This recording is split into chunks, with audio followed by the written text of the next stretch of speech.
Hi there, welcome to the latest episode of Everything Dog Training podcast with myself, John McGuigan, Glasgow dog trainer and behaviour consultant. So welcome back if you're a repeat customer, and if you're here for the first time, then hopefully you'll get something out of this and you'll want to listen to my information again. I've had not a bad week. I'm preparing to go away, so by the time that you're listening to this, I'll probably be back from my trip to the US. I'll let you know how that goes. I'm going to cover Q&A today. What I'm planning on doing is trying to do as best as I can, just as time permits, put up a Q&A as an addition to the regular podcast. So the likelihood is that this will be as a normal episode, but future ones, or even one in the past, I'm going to try and see if I can get another one done before I go away. It'll go up as just like an interim episode. So I'm trying to do one of these a week, usually released on a Friday or a Saturday, and I'm going to try and do one of these in between times, but it's not likely to be every week, so it's just whatever time allows me to do. Massive thanks for your questions for this. So ways that you can get, you can ask questions. Contact me through Facebook, Instagram. It's at Glasgow Dog Trainer, just as that sounds, at Glasgow Dog Trainer. You can message me. What I'll also do is I put a post up asking for questions, which is what I've done here, and I've had quite a decent amount of replies, which I'm going to go through some of the answers. Or some of the questions today. So those are the two main ways to get me. If you have another question, email me info@glasgowdogtrainer.co.uk. Again, I'm always looking for interesting guests to come on to discuss things, so hopefully you'll have enjoyed the previous ones. The one with Cliff will have been out a couple of weeks ago. It was a really good conversation. I'll get Cliff back on, so it was interesting, and it means that it's not just myself. It can be a conversation and a discussion about things. Just before we move on for this, one of the questions that come up, which I'll cover lastly, is, so the point that I want to make here is there's some things that we've got a sliding scale in everything that we do, and it will depend on a lot of things. So just as an example, for an ethical example, we could, is stealing wrong? Now, yes, it is, and conceptually stealing, theft is wrong, okay? Taking the property of somebody else for your own gain and benefit, we can reasonably argue is morally wrong. Is it then wrong to steal a loaf of bread from somebody who is wealthy if you're starving? And we now start getting into the area of no, that's not wrong, okay? So these are interesting things for us to consider, and when I post my content, generally what I'm asking for people to do is consider a different view.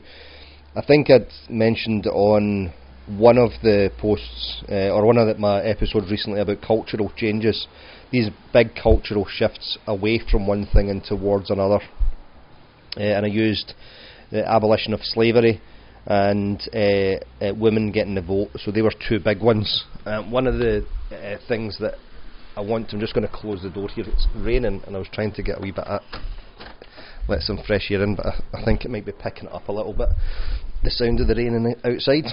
Sunny Scotland in the summer. So we've got these cultural shifts, and I pose questions or thoughts in order to try and get us moving and progressing. I'm also influenced by many other people. I know I'm rambling a little bit here, but I'm trying to keep it more succinct. So there's things that I absolutely have I will draw a line in the sand with.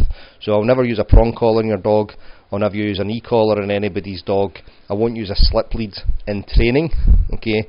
And the caveat of that is it's in training. So I have used a slip lead on dogs. I remember once a few years ago driving down the street, and there was a dog that had got out, and the dog wasn't wearing a collar, so I fashioned a slip lead out of a lead I had in the back of the car, looped it round the dog's neck, and then managed to get the dog back into their house. And if it hadn't been for that, then I would have no way to restrain the dog. Now, that's not a training application. There's a big difference between management applications, which is what that was, and training applications. So we've got these sliding scales. There's things that I will do with a dog, things that I won't do. There's things that I think are... so I think the people who use prong collars and electric collars on their dogs, I think they're wrong, and I will say that they're wrong. There's other things that people will do, like a preference of a harness versus a collar, a flat collar. So my preference would be a harness. That's a preference, but I don't turn around and say you're absolutely wrong for using a collar on your dog.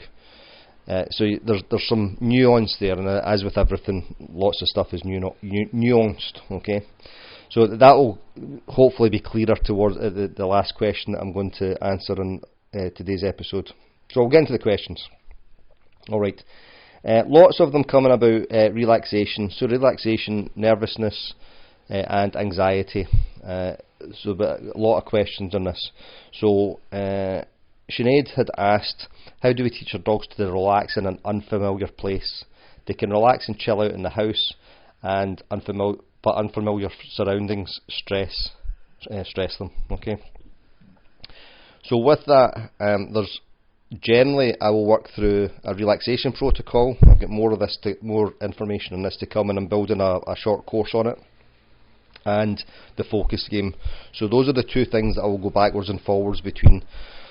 Both of those protocols give an indication of how your dog is feeling, and the same as with ourselves. The more that we actively practice relaxation and chilling out, the easier that is. So I know that actively practicing relaxation seems like an oxymoron, but it's not. Okay, so meditation, breathing patterns, non-sleep deep rest, or yoga nidra, these types of things that we do for ourselves, that's in order to still our body, our mind, our nervous system. So we actively have to work on relaxation when relaxation is easy, so that when it is more challenging, we've got something that we can refer to behaviourally. Okay. Sarah Jane has asked, what harnesses do I recommend for puppies? Now, generally what I'll look for a puppy is something with a Y shape or an H-shaped front plate. Okay, so basically if you look at the yoke, the front part of it,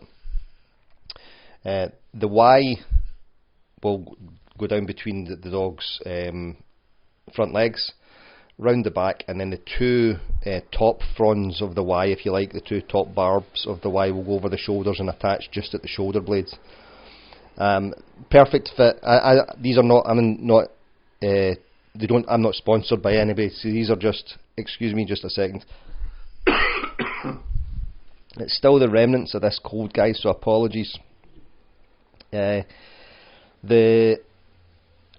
if this is the first time, ordinarily I would edit that out. I'll try and edit it out, but if I stop the recording, I can't continue the recording again and end up losing my place. So it's technical issues why I don't edit coughs and sneezes out. So apologies. So anything with a Y plate or Y or H-shaped front plate, perfect fit and rough wear. And again, I'm not sponsored by any of these companies. These are the two that I recommend. Both are shaped like that. It has to be solid with no moving parts, so nothing which has got a bungee. Basically the harness just clips round, and the moving parts are just for adjustment. They're not to put any pressure on the dog. I'm fully aware of the cost involved. So most pet shops, I know in the UK, Pets at Home do a good range of these little puppy harnesses. Your puppy's grown, so if you're having to buy a new harness at £15 every 3 or 4 weeks, that can mount up. And the perfect fit and rough wear harnesses are significantly more expensive than that. You could always sell them second hand, but for your puppy, a lot of time, just buy one that's shaped like that, and then when they're fully grown, get the more expensive one for them, the ones that I've mentioned. Alright, so that's what I would ask there, Sarah Jane. So Caroline has asked, how do you encourage your dog that you are more important than a fast-moving bird or small animal? You think the dog's recall is improving, and then whoosh, off they go. They are then in the ear switched off mode, so they won't come back to you when called. Okay, so really, really common problem. Caroline, if you have not listened to the predatory action sequence episode, which I put out a couple of weeks ago from this one, I think, then please have a listen to that. And that will help give you lots of insight, and then it's just training. I think I'm of the opinion that it's impossible for us to be more important to some dogs than a bird or small animal. Okay, we are more important than we cannot be more important than that.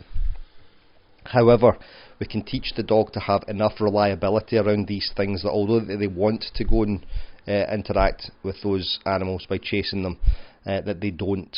Alright, and that's done with a combination of understanding the predatory action sequence, good training management, which is the use of long lines.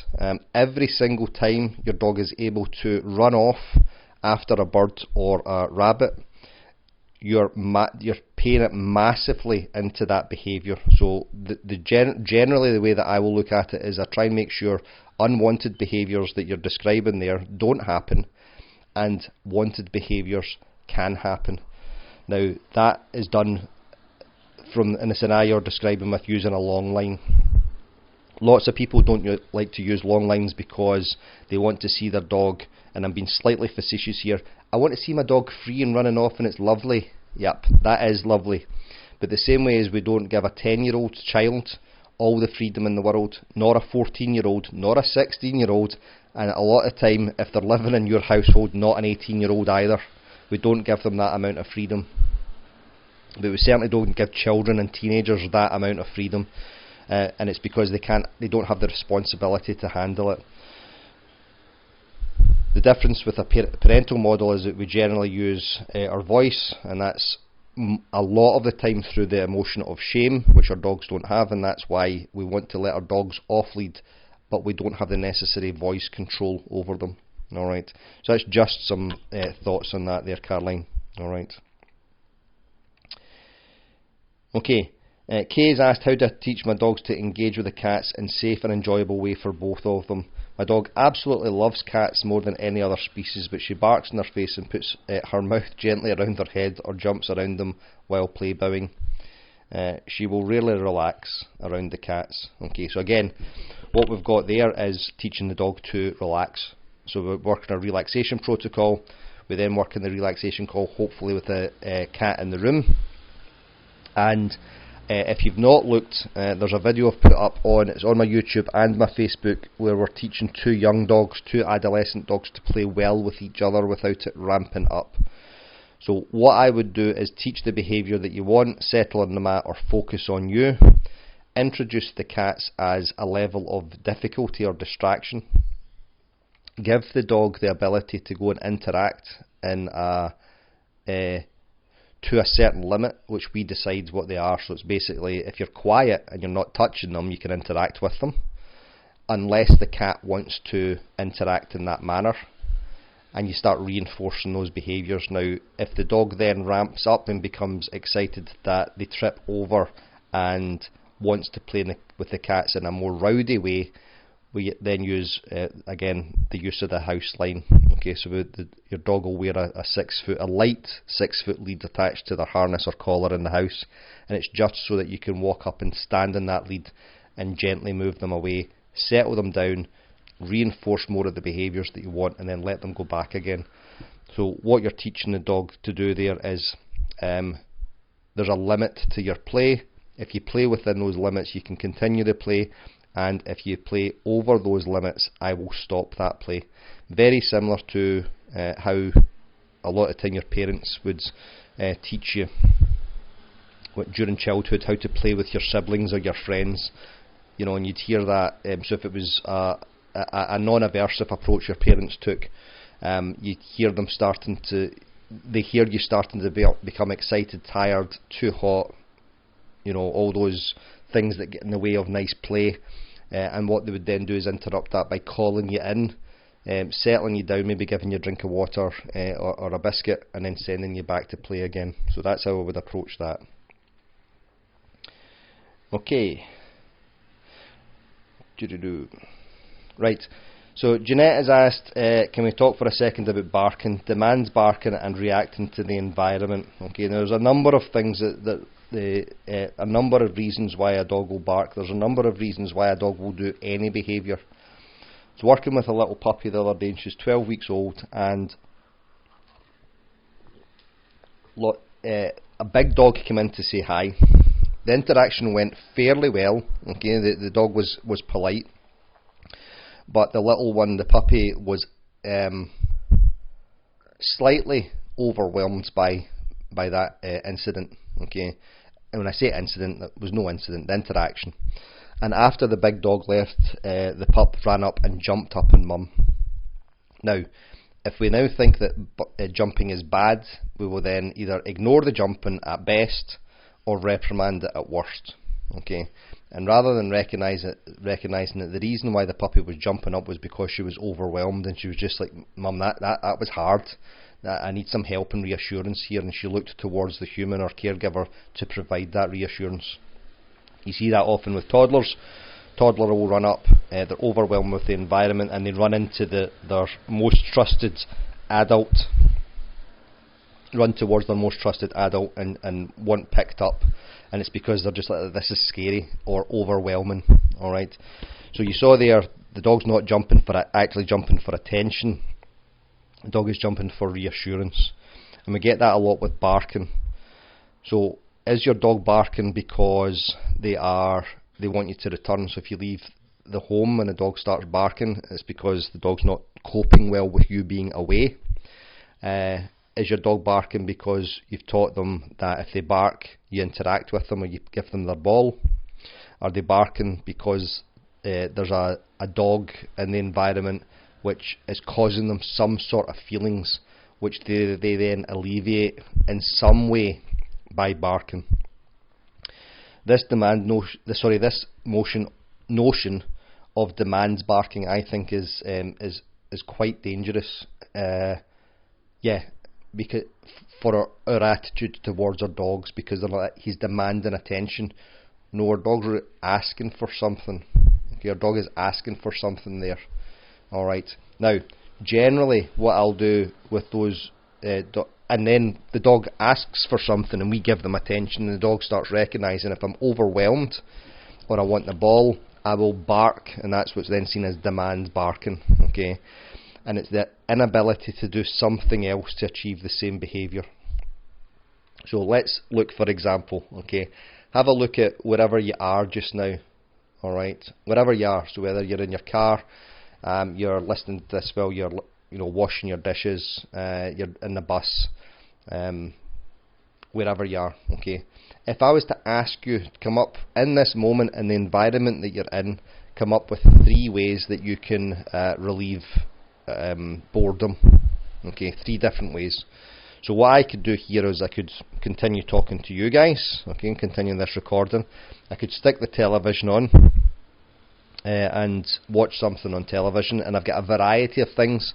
So I could watch something educational, I could stick a dog training video on, I could or watch something entertaining to relieve the boredom. So even though the activity of watching the television, there's still a number of functions there. My camera is set up, so I could bring Logan out and do a little bit of training and create some content for my business, or I could do some training with him. I could read a book. So that's 4 or 5 different ways already I've come up with. Alright, put some music on, meditate, there's another 2. Okay, I could stretch off, that's another one. Alright, and on and on. So if I'm looking to relieve boredom, I now have 6 or 8 different behaviours that I can do in order to achieve that result, and that's what we're looking to do with this demands barking, as it's called. I had a little dog probably about 2 years ago, I think, 2.5 years ago, a little cockapoo, and the dog had learned brilliantly and been taught brilliantly and super successfully to bark for the ball. So the dog puts the ball down, the person doesn't throw the ball, the dog gets frustrated and starts barking, and when the person then picks up the ball and throws the ball, so that the dog stops barking and the dog stops annoying them. So that was their feedback loop. Dog barks, that's present in the environment. I want the barking to stop. I pick up the ball, the dog chases the ball, and the dog stops barking. So that's our behaviour, our feedback loop. Okay, those ABCs, that antecedent behaviour consequence model. Now what's going on with the dog there is, antecedent is dog wants the ball and has dropped the ball at your feet. Dog barks, dog gets the ball for barking. Okay, so you see how that's problematic, because we're now teaching the dog to bark brilliantly, and the dog is learning to bark brilliantly. So what did we do about that? What we did was we started with the focus game. So the focus game starts in its most basic terms with treats for nothing. Okay, you put the treat down and you just get the dog engaged in the game. Okay, now even if the dog is barking in that moment, I will put treats down, and the reason I do that is because the dog is not barking for treats, the dog is barking for the ball. So if I ask for a glass of water, if I'm parched and really need a glass of water, and you give me tickets to the Bahamas, yeah, it might be something that I like, but that's not what I need in that moment. So what the dog needs in that moment is the ball, and what we are saying to her here is, can you take the treat instead? Okay, can you ignore the ball for a second and take the treat instead? So we build that treat game, treats for nothing. Okay, drip feed the treats, and when the dog is now quiet, we bring out the ball and throw the ball. So what we've now done is we've started building quiet behaviour, and then when we've got quiet behaviour, we bring out the ball and reinforce the quiet behaviour with the ball. So we're attaching a different behaviour to the same function. Okay, so an example of that in human terms would be, if I wanted a drink of water, could I ask for a drink of water? Could I go to the tap for a drink of water? So those are two behaviours. One, I'm asking you to provide the water for me, and the second one is I'm going to the water myself. If the tap is now off, so say the water has been switched off, I would walk along to the shop along the road. Okay, buy my water there. Imagine we have a zombie apocalypse, okay, right, it's a zombie apocalypse, and all the shops have been looted and the water is now off. Where do I now get my water?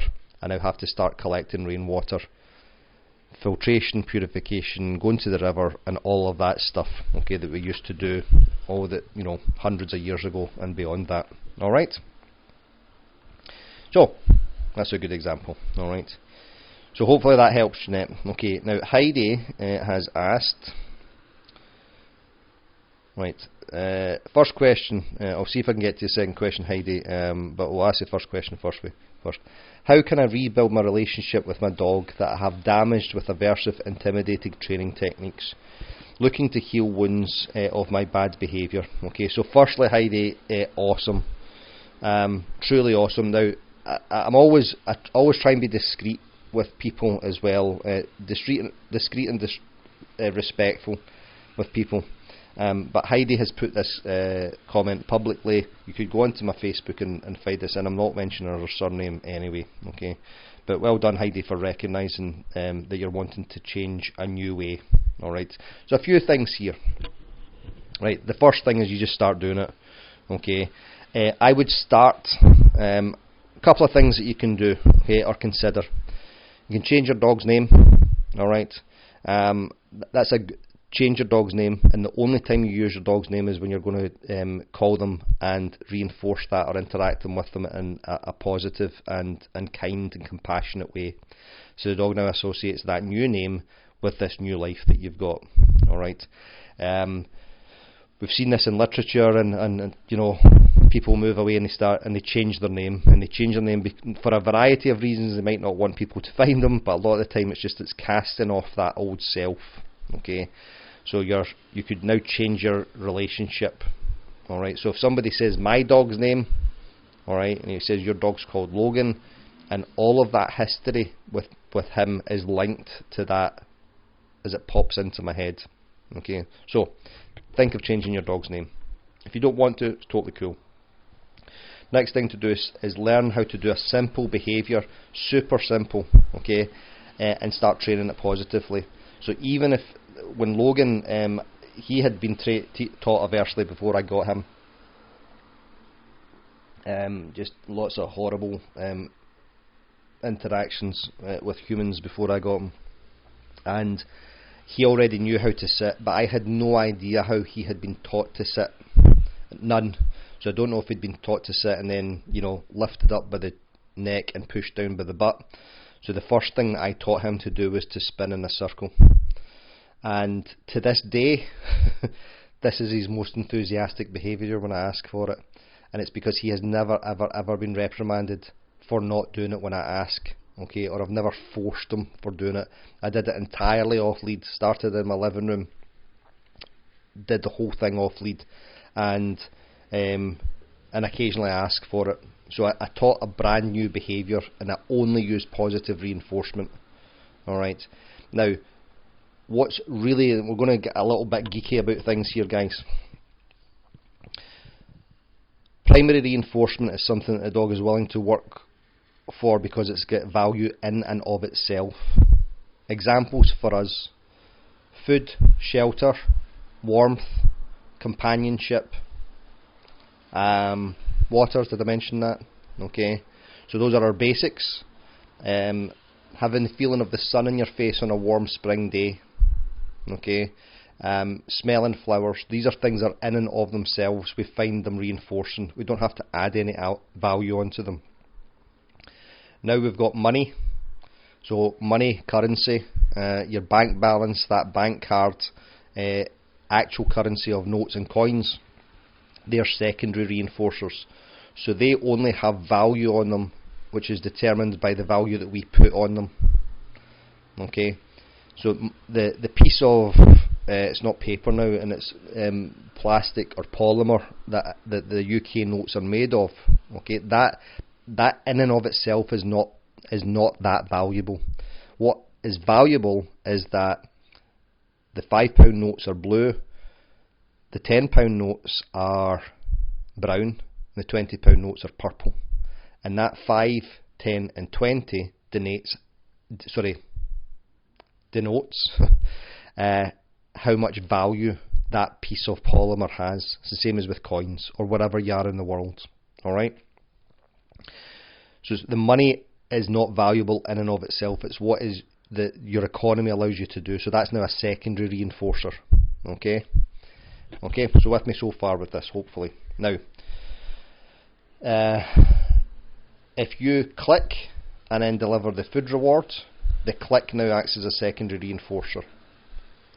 If you ask for a behaviour, you would build cues with the behaviour. So say I ask Logan to spin, okay, he spins, and he now knows because I've only trained using positive reinforcement. This it only works if you train positively.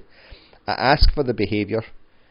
Ask for the behaviour. Logan does the behaviour, and he then gets a food reward, or he gets a throw of the ball.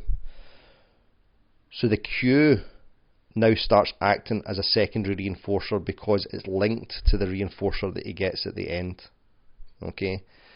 Now, we now can start building behaviour chains, and a behaviour chain or sequence is when you ask for one behaviour and then you immediately ask for another one afterwards, and then another one and another one and another one, and at the end of it you then reinforce with a primary reinforcer for, you know, tug toy, a ball, treat or whatever. Okay, so the way that this will work when you're doing it, you ask, so if I ask Logan to spin, he spins. As he finishes asking to spin, I ask for another behaviour which I've trained positively, and the cue for the second behaviour acts as a secondary reinforcer for the first behaviour. Okay, and as long as you're not ripping it out your dog by asking for 50 different behaviours, and you train it well, then you can now ask for 2 or 3 or 4 or 5 or 10 behaviours, which the signal for the next behaviour reinforces the first one. Okay, now there's a lot in that there, but look at behaviour chains. If you're looking for more information about this, look at how do I build a behaviour chain through positive reinforcement. Ken Ramirez has the Bible on this. The book's expensive. It's called Animal Management and Training Through Positive Reinforcement, I think, or Animal Training and Management Through Positive Reinforcement by Ken Ramirez, and it's a big book, but he goes into lots of detail on this. Okay, so Heidi, I would start asking for training those things so that the dog now starts liking the process of training. Okay, and it's because when you train these new things, there's no history of learning that new thing with anything intimidating or aversive. Okay, the other thing then is you then have to, for talking sake, teaching your sit, your recall, your loose lead walking, your down, anything that you have trained using aversives, you have to start training again, and you have to use a different word, just for the reasons I've outlined. Okay, so there was my old boss. This is got a long time ago now, 1997. Okay, my old boss, and I won't mention his name. To this day, if somebody says his name, I still get a feeling when I hear his name. To this day, okay. And how long ago was that? 28 years later. 27 years, wasn't it? 27, yeah. 27 years later. Now, imagine a new person come into my life and they had the same name. So we're going to call him Charlie. Let's go with Charlie Charleston. Okay, so Charlie Charleston, a new friend comes into my life, Charlie Charleston, and everything about my relationship with Charlie is awesome. Okay, with the new Charlie. He's a great guy, he treats me well, okay, he doesn't bully me or anything, harass me. I will then start changing the association with that word, or with that name, okay. So it's our history with those words that can make a difference, okay. Alright, now, I'll probably get to your second question, because I'm going to finish up in a minute or so, okay, because I want to go into more of the detail. This is the stuff I actually like talking about, as you can hear us getting into the kind of geekery of it and trying to explain it in a way that somebody that is relatively young in their training process or is new to positive reinforcement training can understand and start applying. Alright, now, what you've said there is, I'm looking to heal the wounds of my bad behaviour, right? So forgive yourself, okay. It's hard. Yeah, I've done some horrible stuff with my previous dogs that I'm, really ashamed of. Used prong collars, slip leads, pinned them in the ground, shouted at them, I hit them. Not nice stuff. I was not a nice person to my dogs, and I didn't behave in a nice way. I was not kind or compassionate. Just horrible. It's still, when I think about it, it still causes me deep sadness, and I mean deep sadness. It really hurts when I think about it. But in order for me to give my best, the best that I can to Logan, I have to go, that's in the past, and I am not going to treat you like this. Okay, I won't treat you like this. I'm going to use those lessons, and that's the value of learning those lessons, that I won't do this to another dog. Okay. The other thing, excuse me a second guys, the other thing that happens is then to build our own self-knowledge. So that's when I was talking at the top of the hour about relaxation, chilling out, being thoughtful, taking a breath. Okay, all of these things. So they're skills for us to practice. I've probably talked about this before. I use this as an example a lot when I'm working with clients. There's a really good cop drama, police drama that's on here on the BBC, and it's set in Northern Ireland, called Blue Lights, and it's as a police drama, it's good. Yeah, it's good. It's lots of nice human stuff, and they represent, as well as you can in a drama, they represent a police story and a police experience with kind, decent, good people well. It's really, really nice. The old hat, okay, that's what we used to call them, right? The old hat. I would be an old hat now if I was still in the police. Jerry, he is working with a young lad who's super enthusiastic, but because Jerry has been he has been a cop during the Troubles, okay, because he's kind of old, and he's been a police officer and has worked in Special Branch and a whole bunch of other things. He knows how dangerous that can be, okay, the world can be. And one of the things that he'll say when they go to a call is he stops and he just puts his hands on the boy's shoulder, the boy, okay, he's 22 or something like this, and he says, take a beat, okay, and what he's just saying there is pause, take a breath, and think about what we're going to do next, okay, and it's to get you back into your thinking brain. So when you're working, Heidi, with your dog, and you feel it not going well, okay, and I don't want to say this, I don't want to be flippant when I say this. Our lives and our care of our dogs are hugely important, massively important to us and our lives. But see, if you're just training your dog to come back to you, okay, and you've set up your environment well enough and it's not going well, it's not the end of the world. It's the end of the world. Well, it's more important if your dog is now out of control in a public space and you can't get them back. But good training practice dictate that that's unlikely or not going to happen, okay.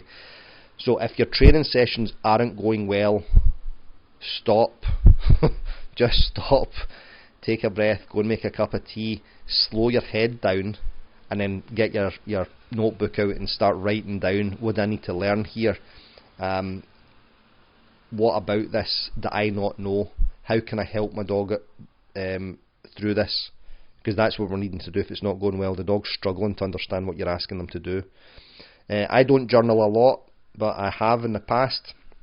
I was going through a really hard time a few years ago, and I just wrote in my journal, what can I learn from this? Alright, that question there, the quality of the answers in your life and the quality of your thought processes will be determined by the quality of the questions that you ask. Okay, so stop, take a beat, take a breath, slow down and go, yep, I can come back to this later on after I have more knowledge, or I just calm myself down. So that's a good practice to get into. Okay, I'm going to do one more question before we start. This is the one that I alluded to at the start of the hour. Okay, right. Andrea has asked,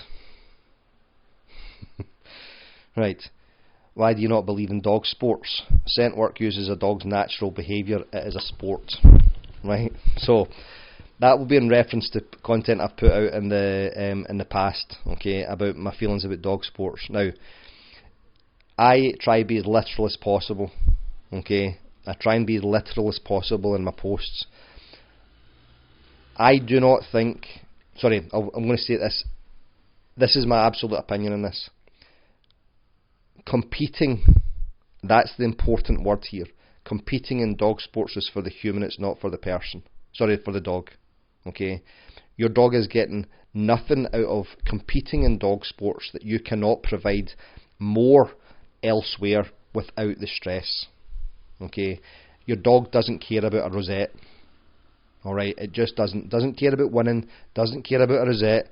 What your dog cares about is being safe and secure, enriched, and having you being a cool person at the end of the lead. Okay. Now, so that when I was saying earlier on about that sliding scale, about where I draw the line, see if you want to compete in dog sports, your dog, totally fine. If you train positively and train well and have got a good attitude, I have got no real issue with it.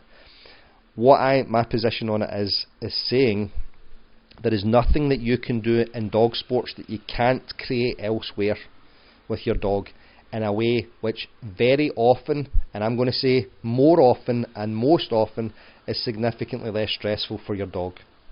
Okay, so you can recreate agility in the forest, you can buy agility equipment, okay, you can get your dog jumping over park benches and weaving through dining room chairs.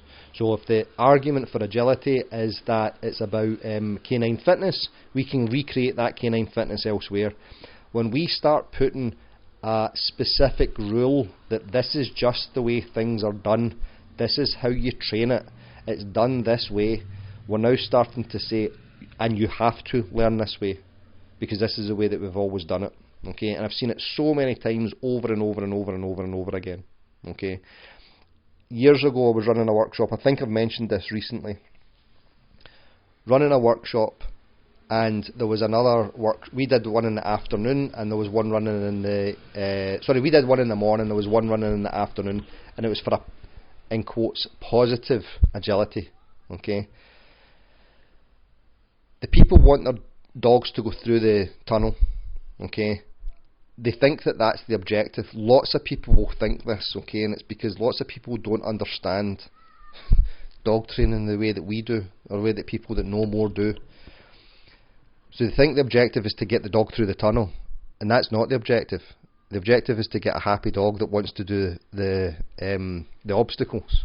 Okay, and if you have that as your starting point, you will find ways to get your dog through the tunnel that have your dog happy to go through the tunnel. But if you think the objective is to get your dog to go through the tunnel, then you will do what you need to do to get the dog through the tunnel. And I'm not joking, this is what I saw at this class. Touted as a positive class. They put the puppy through the tunnel and picked the tunnel up behind them so that the dog ran down like a garbage chute. Okay, in order to get the dog through the tunnel. Now see if your dog is scared or doesn't like that, you've now burst your agility. It's going to take you months to recover from that. Okay, properly, because you've just overwhelmed your puppy for the need to get this objective done.